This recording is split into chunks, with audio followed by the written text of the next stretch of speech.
Hi friends, Miss Miller here. All right, I'm excited for you to listen to this very special story I have for you today.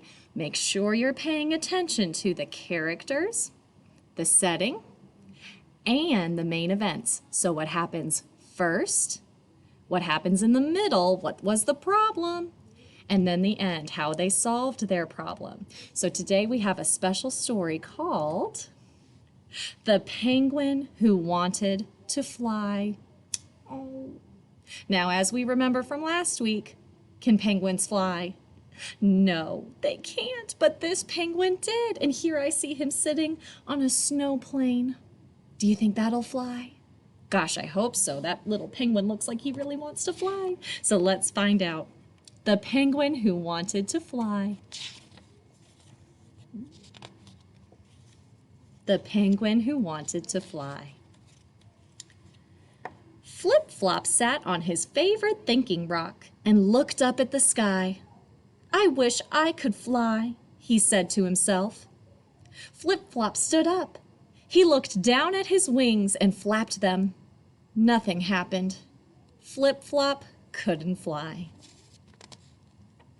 That night, Flip-Flop had a dream. He dreamed he was flying. It was so quiet and peaceful up there in the starry sky. The next morning, Flip-Flop had an idea. He would make himself some wings. "Can I help?" asked Polar Bear. Flip-Flop climbed on top of Polar Bear and flapped his wings. Flip, flap, flop. "Oops," said Flip-Flop. But it didn't matter. Flip-Flop had another idea. "Just the thing," said Flip-Flop as he pulled out his special helicopter cap from his dress-up trunk. Ooh, I see a propeller.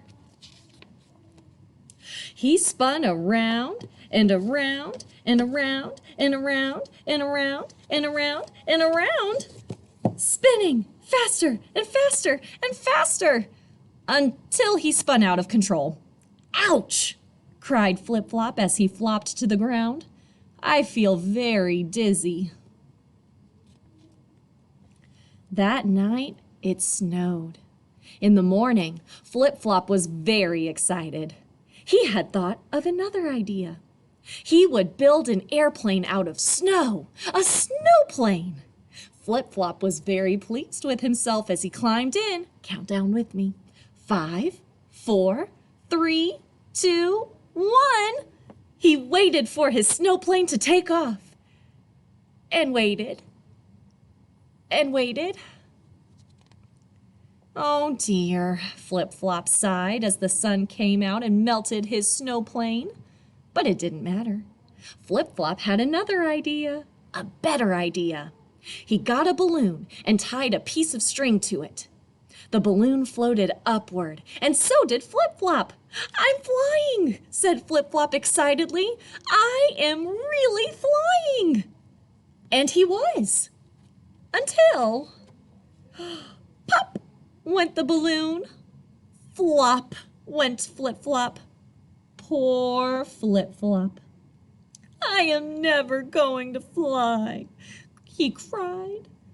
Polar Bear gave his friend a hug. "Come with me," he said. Polar Bear gave Flip-Flop a gentle push down their favorite slide. Whoosh! Flip-Flop whizzed down the ice. Oh, and he lost his hat. He's going so fast. "Whee! I'm flying!" squealed Flip-Flop. But then, splash! "Help!" cried Flip-Flop as he crashed into the sea. It was very peaceful and quiet down there under the sea. There were lots of fish and other floaty things. "Wow," said Flip-Flop, "this is just like flying." Flip-Flop couldn't really fly, but that didn't matter. Flip-Flop could swim.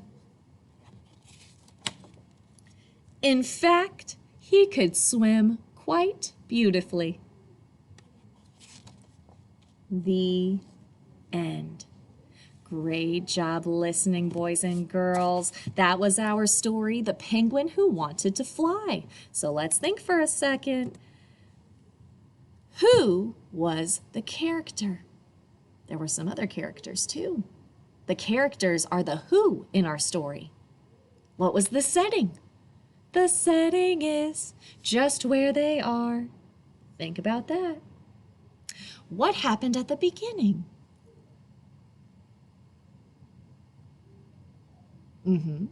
What happened in the middle?